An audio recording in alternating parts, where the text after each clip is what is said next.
We are live. And you are? My name is Sammy Harvell. Okay. And you helped organize the demonstration here, solidarity with the longshoremen for Occupy the Port and the worldwide Occupy movement? Yes. Well, I have a couple of questions. Can I call you Sammy? Is that okay? Yeah, that's fine. Myself, having been a member of unions and helped organize, I heard on the news today that one of the longshoremen union officials tried to distance itself from the Occupy movement. They accused it of trying to co-opt their position for its own agenda. Do you have any comment to make on that remark? I think it's totally understandable that they're doing it. I mean, with so many different federal regulations and stipulations of contract, they would put themselves in a really dire place if they were to support and endorse this. I think it's absolutely reasonable. It doesn't mean that they necessarily don't support us, but from like a legal standing, it's yeah.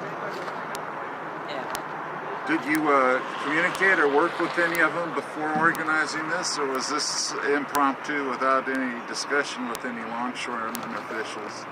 I didn't start the organization of this, but when I joined on boat, I got the information for the local president, Keith. I forgot his last name, and made some attempts at calling him. We played phone tag a few times. We never actually got to talk on the phone, but I definitely did make an attempt. You just didn't get a return phone call? No, like I said, we played phone tag. I called him, he called me, I called him, he called me, Sure. So, what's the most important message you would like to have for the community to hear with regard to the organizing effort? Well, I think there's often this misconception that we are organizing for the unions and or like organizing on behalf of like the truckers and things like that, and for me, from what I understand of all this, it's not about the unions, it's about the workers. It's the rank and file, and the fact that people have forgotten about collective power, and the labor movement is slowly dwindling and dying. While people are unionized, our people's rights in unions are slowly dwindling and fading away. There's more regulations put up, and it's become this thing where like unity of labor, our ability to be able to organize and fight for each other has pretty much been made illegal. And if we can't collectively support each other, how do we expect to create any change? How do we expect to create more jobs for the people who are unemployed? How are we supposed to create more union positions? I mean, the union membership, the numbers of people in unions have dwindled, and that we're like in like the private sector, we're back to where we were in like 1900. It's really ridiculous. It's ridiculous when people are not allowed to organize and fight for their rights. And I think all workers,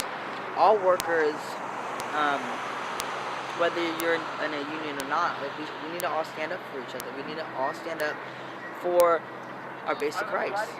Are you familiar with what's been happening to the postal workers and the postal union in the last few months?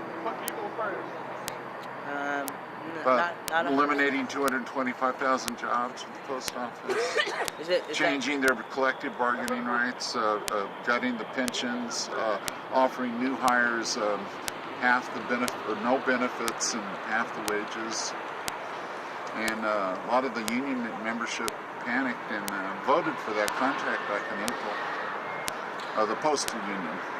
And I feel like that's one of the things. It's like we are in such hard times that it's like if we don't agree to an agency's like contract, people get scared. It's really hard to get a job, you know, and it's one of the tactics that they're using to minimize rights and minimize our collective power. Is there anything you'd like to add, or what you'd like to see, if possible, come of this? What are your hopes? What's the best? What's our best shot? You know, I like to dream really big, and for me, as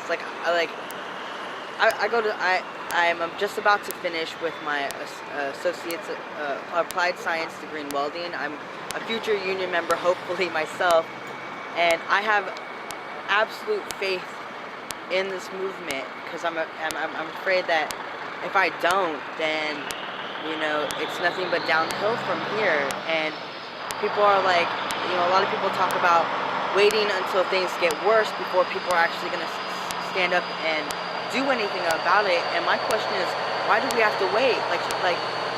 Things are already bad. Things are already bad. Why do we need to wait for it to get worse before we do something? And we as people, we as human beings, collectively have this power that the police, no laws, employers cannot take away from us. And we need to learn. We need to remember. We don't need to learn, because we already know. We need to remember our power and work together and get things to get better. Tony, thank you for this interview, and glad to see the weather is kind of blessing your efforts here. This is another interview by Soul Snatcher Productions.